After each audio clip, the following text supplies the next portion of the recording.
Once upon a time, in a certain little town, on a street that had beautiful poplar trees growing along each side of it, was a nice little house. Johnny, who had brown eyes, ears that stood out a little like this, a nose that turned up slightly, that always had a happy smile. I said the mouth always had a happy smile. That's better. Now, as well as having a head, of course, arms and legs and a body, just like other little boys. And when they were all put together, Johnny looked like this. Well, now that you know what Johnny looks like, I know you'll want to hear about a very peculiar thing that happened to him one day. The sun was peeping in his window and was getting ready to wake him up. But look at that sun. He looks a bit disgusted at what he sees in Johnny's room. And no wonder. We didn't want to tell you this, but Johnny's a terribly untidy little boy. Did you ever see such an untidy room? His mother had asked him so many times to hang up his clothes and put away his toys. And like all little boys, he had a good self who told him the right things to do. And he knew he should hang up his pajamas. But like most little boys, Johnny also had a bad self. And I don't know why, but Johnny seemed to prefer to listen to this bad self, who told him, "Don't be a sissy. Throw your pajamas on the floor." And the bad self won. Too bad. Now, of course, the bathroom's nice and clean and tidy. Johnny's mother keeps it that way. But does Johnny help her? Well, not exactly. Johnny but his good self tells him he knows he doesn't have to have fun that way. It makes his mother very unhappy. And good self might have won his argument if that bad self had not come up with the old argument. "Ah, don't be a sissy," he told Johnny. "Make all the mess you want. And why? Just splash a little water on yourself and dry it off. Nobody'll know the difference. And what's the good of cleaning your teeth? Unless, of course, you could have some fun with the toothpaste." But wait, cried good self. Stop. Just look at the mess you've made. You'll get worse and worse. If you don't mend your ways, you'll turn into a pig for sure, just as your mother said. "Pig," snorted Johnny. "Ah, don't be silly." But even as he hurried off to breakfast, his hands and feet became little pig's trotters. And though good self knew this was bound to happen, he was very sad to see such a nice little boy making such a pig of himself. Of course, bad self was just tickled pink, another one over on him. As Johnny rushed into breakfast, he had no idea that his hands and feet were, you know what. But then why should he, with table manners like this? His mother, of course, was most unhappy to see him slurp and spill his food this way. But Johnny paid no attention to what she said. He thought he was a regular fellow. He had the mistaken idea that being neat and well-mannered was like being a sissy. That was why when his good self popped up to remind him that all this bad behavior was going to lead nowhere, Johnny gave him an argument. "Ah," said Johnny. And of course no polite little boy says "ah" in just that way. "Ah, I don't want to be polite. I want to be a ball player or a soldier." "Well, you won't be either one," said good self. "You'll just be a pig." This pig business was beginning to worry Johnny, and for a moment he began to wonder if he'd better change his ways. "Don't be silly," said bad self, popping into the picture again. "What does it matter how you eat as long as you eat plenty to make you strong?" Now that sort of reasoning seemed to appeal to Johnny, and he continued to eat as rudely as ever. "Be careful," said good self. "You're going too far." "Ah, hurry up," said bad self. "Show him you're boss around here." Then Johnny licked his plate and wiped his mouth with his sleeve. "He's getting to be more and more of a pig," murmured good self. This, of course, was just what bad self wanted. He knew he could get Johnny into even worse trouble if he could just get good self out of the way. Look out! Too late. As soon as Johnny got outside the house, he ran as fast as he could to the baseball field. And as he approached the field, he saw that the game had already started. This made him very angry because his bad manners and his rudeness had, quite naturally, made him also a very selfish little boy. "Give me the bat," he said to Tommy. "I want to bat first." The other boys could hardly believe that one of their friends could be such a bad sport and such a bully. "Don't be a pig," they called. "See, even your friends think you're a pig," said Good Self. "And no wonder. Snatching the bat away from little Tommy is the most terrible thing you've done yet." "Ah, why not take the bat?" shouted Bad Self. "You're bigger than he is, aren't you?" "Right," said Johnny the pig. "Let's get on with the game." But the tale doesn't end here. "Play ball!" shouted Johnny. Mickey threw a fast one. Wham! And the ball sailed through the air. As Johnny ran, touched first base, and rushed on, the ball was thrown into Billy, who caught it on second base. "You're out!" shouted Billy. And Johnny was out by a mile. But Johnny didn't like that. He didn't want to be out. "I'm not out! I'm not out!" he screamed at Billy. Poor Billy just blinked. Anybody could see that Johnny was out by a mile. Billy started to explain it, but he just got pushed around for his trouble. Well, that was more than the other boys could stand. They were all good sports, and like all regular fellows, they couldn't stand a bully or someone who wanted his own way all the time. They told Johnny he was a big bully. "You're nothing but a pig," they said. Naturally, they wouldn't have anything more to do with him. "Would you?" "Humph," said Johnny. "They all say I'm a pig. They're crazy." That's what Johnny said. But do you think they were crazy? Bad Self laughed and laughed as he saw what he'd done to Johnny. Good Self decided it was time to do something about it. As for Johnny, he began to feel pretty unhappy. All his friends had left him, and he had that empty feeling that everyone gets when they've been terribly selfish. There was nothing for him to do but go home. On his way, he passed a farmyard where there were some little pigs. He couldn't stand the sight of them. He hurried on his way. He had no idea, of course, the pigs were following him until, "Oink, oink," they said right behind him.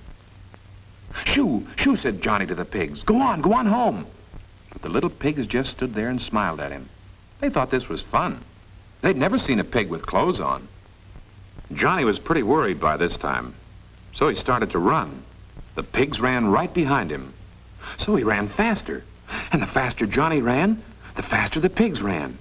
So Johnny ran still faster. He'd never run so fast before. Puffing and blowing, he arrived at last at his home, swung in the gate, and slammed it shut. Only then did he feel safe from those terrifying little pigs. In the garden, he found his little dog Rover, lying asleep under a bush, waiting for him. Johnny smiled again. Let his friends call him a pig. Let them walk away from him. Rover was a true friend. Rover wouldn't let him down. "Hi, Rover," he called. The dog awakened as soon as he heard that familiar sound. "Oh, boy," said Rover to himself. "Johnny's here to play with me." And off he ran to greet his little master. "Whoa," said Rover. "What is that funny-looking thing that sounds like Johnny?" Rover decided he didn't know. But whatever it was, he didn't like it. He ran like a flash with howls of dismay, sped like a rocket toward the bushes, and disappeared. Cautiously, he peeped out and blinked. Johnny tried hard to stop a tear from rolling down his cheek. This was the hardest blow of all. Little Rover, whom he'd raised from a pup, with whom he'd romped and played for years, had deserted him. He could stand everything else, but this was too much.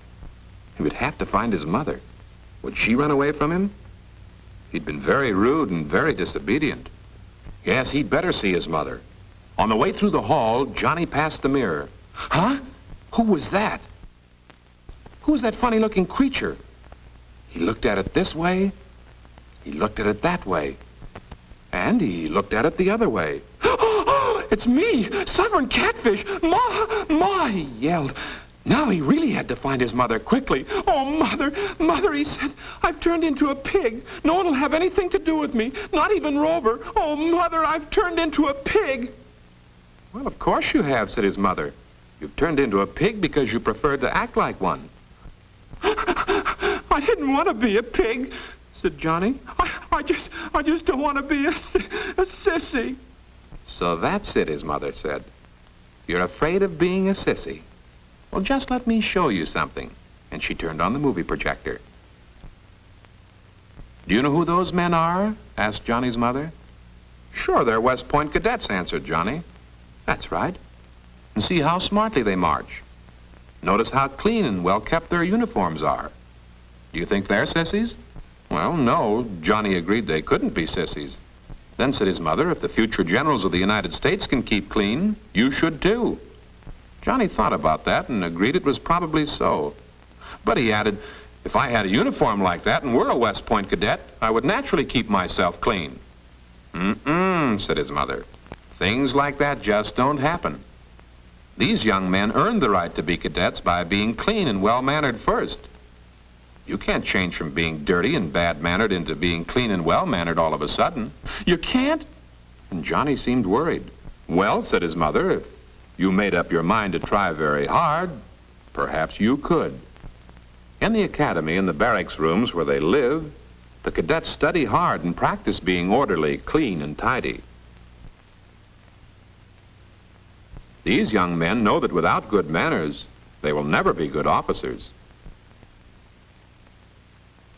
And it's the same thing at Annapolis, where Uncle Sam trains his naval officers. Nobody leans on the table or slurps his food here.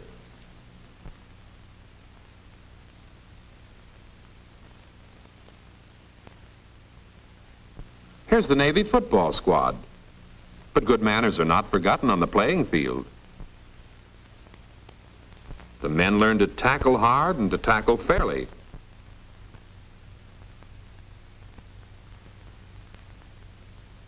And how to kick, and how to develop their muscles. But they also learn that while it is important to win, it doesn't matter if they lose as long as they've played their best and can lose with a smile. Watch this man score, and remember that good sportsmanship is something that everyone admires, and good sportsmanship is acting to others the way you would like them to act to you. So remember, Johnny, if you want to play ball like this and get a cheer like this,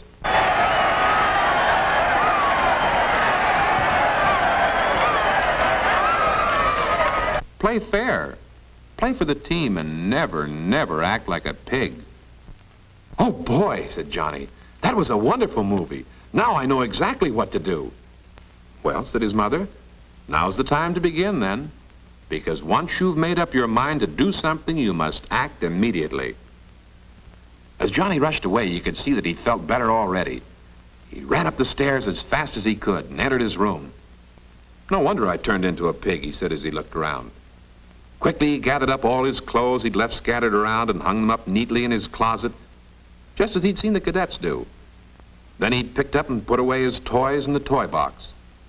On the way out, he paused at the door to see if everything was shipshape, as the midshipman would say. And as he looked around the clean and tidy room, he felt happier than he'd ever felt before. Suddenly, he noticed that his pig's trotters were once more his own hands and feet. "Oh, boy," he exclaimed, "I'm turning into a little boy again." And he was so encouraged that he hurried even faster to get on with the job. In the bathroom, he hung up each towel in its place, put everything back where it belonged, and yes, sir, he even put the cap back on the toothpaste. "Yes, sir," said Johnny. "I must admit that certainly is an improvement." So he thought it was time to see if he showed any improvement. And sure enough, he could see a lot of changes for the better. Now, nothing could stop him. A fella couldn't become a cadet or a midshipman all of a sudden. He wondered why he hadn't realized that before.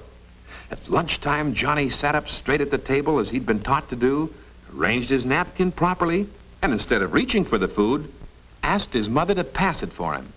This time there was no slurping or spilling or splashing of food. Johnny was eating like a little gentleman, and proud of the fact that he knew how to do so. "Johnny," said Good Self, popping up again, "you look more and more like yourself." Johnny grinned as he wiped his mouth with a napkin. "Just remember," continued Good Self, "that any drip can be a pig. It takes a smart guy not to be one." "Roger," said Johnny. And what do you know? His pig's ears disappeared. "Don't be a dope," cried Bad Self. "You're gonna have more fun taking my advice. Do you want to be a sissy?" "Being polite and well-mannered is not being a sissy," said Johnny. "Listening to you doesn't get a fella anywhere." And he dropped Bad Self into the sugar bowl. "Good for you," cried Good Self as Johnny excused himself and left the table. And just in case Bad Self should cause any more trouble, he jumped on the lid and sat on it. "Well," said Good Self, "that takes care of that." And it certainly seemed to. When Johnny arrived at the ball game, the boys were not a bit pleased to see him. "Hi, fellas," said Johnny. But the fellas hardly said a word. The boys expected trouble. But Johnny went over to little Tommy and said, "Here, use my new bat." Then he went over to Jimmy and said, "Here, try my new mitt." "Well, what do you make of it?" Ted asked Bobby. "I don't know," answered Bobby. "But if he wants to play fair, we'll let him play." As the game got going, the boys were more than glad to have Johnny playing with them. He was always on the job, and he played for the team. But when it came Johnny's turn at bat, a shiver of excitement ran through all the boys. So far, Johnny'd been a good sport. How would he act now? The ball came sailing fast and straight toward the plate. Bam! Johnny socked it with all his might, and the ball went winging way, way, way over the field. It looked like a home run for sure. Johnny went zipping around the bases, and as he passed third base, the ball was fielded. The fielder fumbled with it for a moment, then threw it into home base. And Johnny and the ball seemed to arrive at the same moment. "You're out," shouted Jimmy in great excitement. And this time the boys were ready in case Johnny put up another argument. But they didn't know our new Johnny. "Shake," said Johnny to Jimmy. "That was a good catch. I thought I was safe, but I was too busy running to see. If you say I'm out, I'm out." That's the kind of sportsmanship the boys like to see. And they were so happy to see Johnny a good sport again, they cheered him all around the field. And because he was, they then and there elected him captain of the team. Well, of course, there was no pig left in Johnny, so his snout disappeared, too. "Hooray for our side," said Good Self. "I knew you'd do it." Then Johnny home as fast as he could go, leaped over the garden fence and found Rover waiting for him. Good old Rover was overjoyed after looking like a man, and grinning as only a dog can grin, followed Johnny as he'd always done. "Mother, Mother," called Johnny as he came bounding into the house. "What is it?" she said. "I just want to tell you," said Johnny, "that it's